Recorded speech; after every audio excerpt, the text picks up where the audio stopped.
We begin this week with so much emotion and unrest all across the country after those devastating shootings. Hundreds were arrested in ongoing protests over police shootings of black citizens. Stop shooting unarmed people. Oh, yeah, this racism. Sure. Are you only kidding? one race matters? 21 officers were hurt during a rally.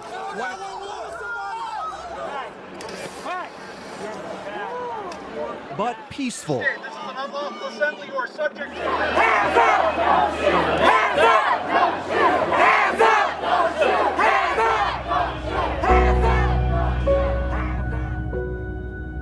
Hands up! So if you just want to state your name first and your relation to the Black Lives Matter movement. My name is Dominic Dorsey. I am the president of Don't Sleep. Don't Sleep is an organization here in the city that does social justice work, intersectional work within the Black Lives Matter movement. I'm Karis Daly, and my relationship to the Black Lives Matter movement would be, I think it's important.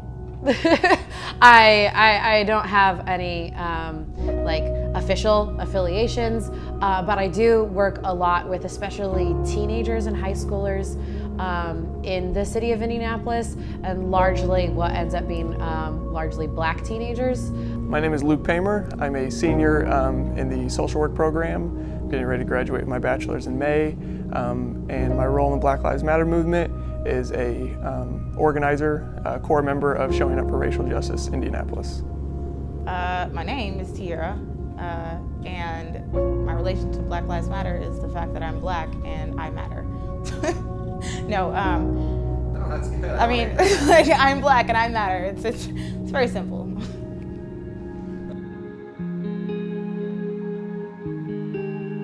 Blue lives and all lives matter are not movements. They're deflections. They are statements that are made in this continual effort of anti-blackness. It's frustrating because it's obvious that they don't the people who say those things don't understand what the point of Black Lives Matter is. So like, it's drawing attention to an issue. If you look at it as an affirmational statement, if you can't bring yourself to say Black Lives Matter, are you in there and saying that they don't?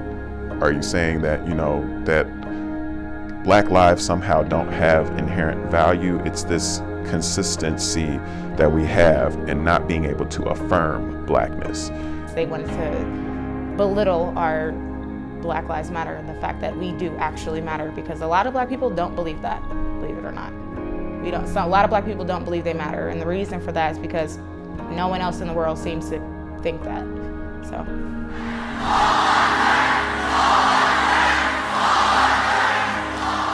Because some people that do say all lives matter are not necessarily awful people. They're just, like I mentioned earlier, maybe misinformed.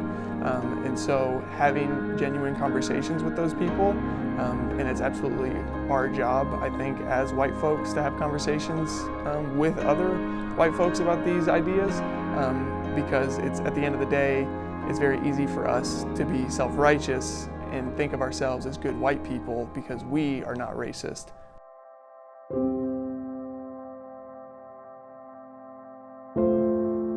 People are becoming more and more aware that this is a true problem and this is a sickness that our country has that we need to address. Police always show up to Black Lives Matter events in riot gear. And so it's kind of self-fulfilling prophecy. You make people afraid and you already put them in that mindset. Being scared to do anything because you're black. Like, for example, I listen to rap music. I listen to all different types of music, but I also listen to rap music, obviously. And so I get scared to turn my music all the way up and drive down the street because I'm scared that a cop will hear my music and be like, okay, well, they're obviously a thug, or they're obviously, you know, gangbanging or smoking this or doing whatever. Reality is I'm just listening to my music driving down the street. When you look at circumstances like what happened with Alton Sterling, or what happened with Walter Scott, or what happened with Tamir Rice, or what happened with Anaya Stanley Jones, Rekia Boyd, Ara Rosser, there is consistently a growing list of individuals who have been murdered in our country. And, you know, you can't look at them as isolated incidents when it's like, one time it was legitimately every day for 5 days, there was another hashtag, there was another name in a different state across the country. People are becoming aware. That it's really, really easy to not think about uncomfortable things, like to not think about the fact that life is incredibly unfair and that I get to be happy and healthy because of chance. Being stuck in the ghetto is being stuck around a whole bunch of black people. I'm not saying that that's something I don't want, but we're basically forced to be in a neighborhood by ourselves. Because if we're anywhere else in the state or in the country at all that's not a black neighborhood, then we don't feel comfortable because we're being judged. People will hold their purses or they'll go like, oh, what are they doing here? It was something that was shared with me. I don't know the guy's name that they were trying to arrest, but he got away. He was like, he was either at a convenience store trying to rob it, or maybe he was just being, you know, malcontented or what have you. Oh shit. Oh my god.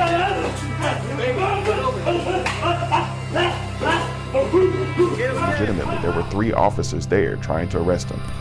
Never got arrested, and he got away. You know what I mean? Like, I've seen people tackled for less. You got a man trying to sell CDs, you know, like legitimately trying to feed his family, just selling CDs, and they killed him, you know? And sometimes it's easier to look away from pain than to try and understand it. You can hear every day from a different black person every day that it is hard to be an African American in America, and that it's hard to be black in America at all. And I think the reason it's important to protest is because that's a group and a large number of people, not just black people, not just white people, not just, you know, Hispanics or anybody else. It's a group of people coming together to say that, you know, something needs to change.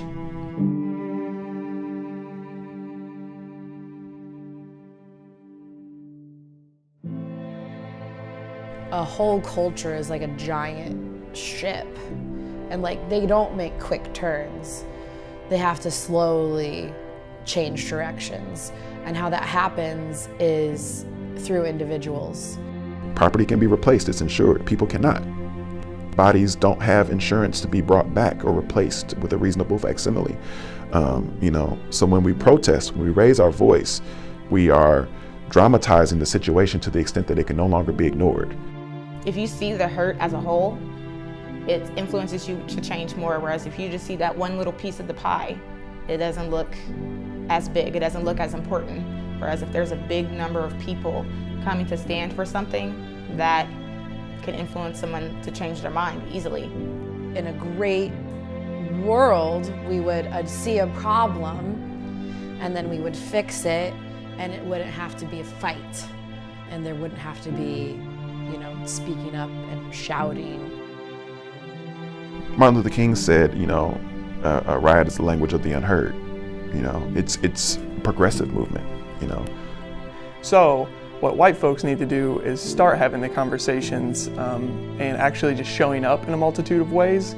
I spend a lot of time trying to listen and to learn, and then take those experiences and try to give them to other people who don't have those experiences. You know, there will always be struggle, and without struggle there is no process, or progress rather. So keeping in mind the fact that these systems of oppression find ways to persist, they evolve and they turn into something different. You know, they eradicate slavery, but then they come back with convict leasing and, you know, mass incarceration. So we'll find ways to oppress you in different forms. And until we can equivocally say that everyone has been, you know, satisfied and guaranteed that right, and even then, our work will never be done. We'll always need to exist on some level and be vigilant to make sure that we don't have to pop up and appear in another form when racism and when oppression and when white supremacy rears its head in some other way. I, through experiences and friends, learned to be this way. And so I try to have grace for people who are not there yet, and to believe in their ability to change.